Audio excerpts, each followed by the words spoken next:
Hey everyone, so today we are going to continue our cardiac pathology section.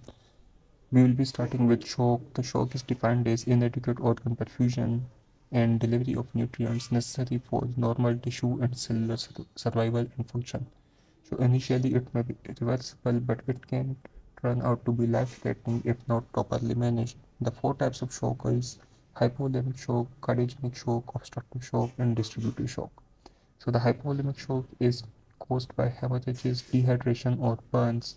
The skin turns out to be cold and clammy, and there is decreased preload and cardiac output. To, to maintain the perfusion of the vital organs, the systemic vascular resistance is increased. The treatment depends upon the IV fluids. The cardiogenic shock is caused by acute myocardial infarction or heart failure. However, valvular dysfunction and arrhythmias are also known triggers. Obstructive shock is caused by cardiac tamponade, pulmonary embolism, or tension pneumothorax. The treatment of cardiogenic shock includes inotropic drugs, and that of obstructive shock includes to relieve the obstruction. Then you have the distributed shock that is mostly caused by sepsis or anaphylactics. Then the cardiac tamponade. Cardiac tamponade is the compression of heart by collection of fluid in the pericardial sac. It results in decrease in cardiac output and equilibration of diastolic pressure in all chambers. The findings include back striates such as hypotension, distended neck veins, and muffled heart sounds. The heart rate is increased and there is pulsus paradoxicus. Pulsus paradoxicus is defined as decrease in amplitude of systolic BP by more than 10 mm of Hg during inspiration. It is seen in many conditions such as constrictive pericarditis. Then we have the bacterial endocarditis. So the bacterial endocarditis is of basically two types, acute and subacute. Acute bacterial endocarditis is caused by Staph aureus, which is very high virulent organism, and it causes large vegetations on the previously normal walls. The duration of onset is rapid. The subacute bacterial endocarditis is caused by virulence streptococci, and it is of low virulence organism.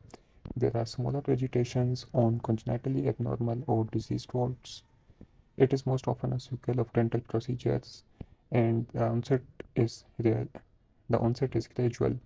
The symptoms range from fever, rough spots, new onset of murmur, oscular nodes, and Janway lesions, and splinter hemorrhages on the nail bed. It is associated with glomerulonephritis and septic arterial or pulmonary embolism.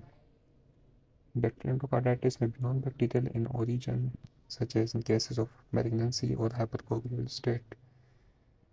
It requires multiple blood cultures for diagnosis. However, culture-negative bacterial endocarditis is caused by Coxella barytii and Bartonella species.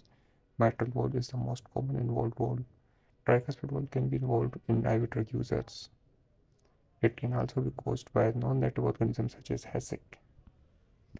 Rheumatic fever is a consequence of pharyngeal infection with group A beta hemolytic streptococci. Its sequel include rheumatic heart disease, which involves the mitral valve, then the aortic valve, and the tricuspid valve. Early lesions in mitral valve could cause mitral regurgitation. However, chronic disease can result in mitral stenosis. It is associated with Escov bodies and anti-Escov bodies. There is elevation of ASO titers and anti-DNSB titers.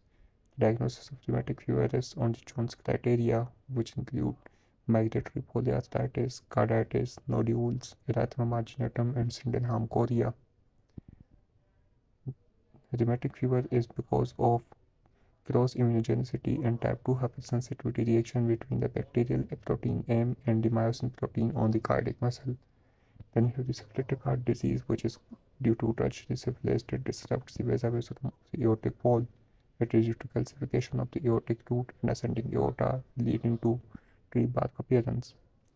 Acute pericarditis is inflammation of the pericardium that commonly presents with sharp pain that is aggravated by inspiration and relieved by sitting and leaning forward. It presents with friction. The ECG changes include widespread ST segment elevation and PR depression. The causes are mostly idiopathic, however, viral causes are a well-known risk factor. Other causes include autoimmune diseases, uremia, and cardiovascular causes. Treatment is NSAIDs, colchicine, and glucocorticoids.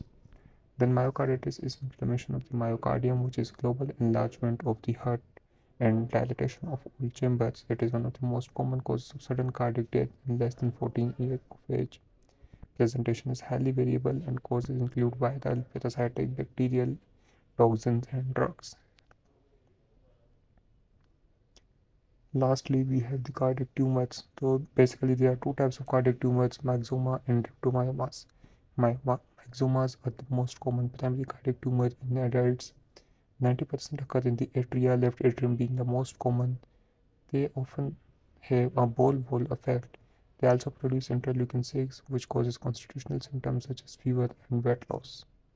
Histology shows gelatinous material and myxomatous cells. Rhabdomyoma is the most frequent cardiac neoplasm of children. It is associated with tuberous sclerosis. Histology shows hematomatous growths. And we have the Usmle sign. Usmle sign is a paradoxical rise in JVP on inspiration. It is during normal conditions, there is fall in JVP during inspiration. However, a Usmle sign is a characteristic feature in which there is increase in JVP during inspiration. It is seen in cases where the heart cannot fill properly, such as constrictive pericarditis, restrictive cardiomyopathy, right heart failure, and massive pulmonary embolism.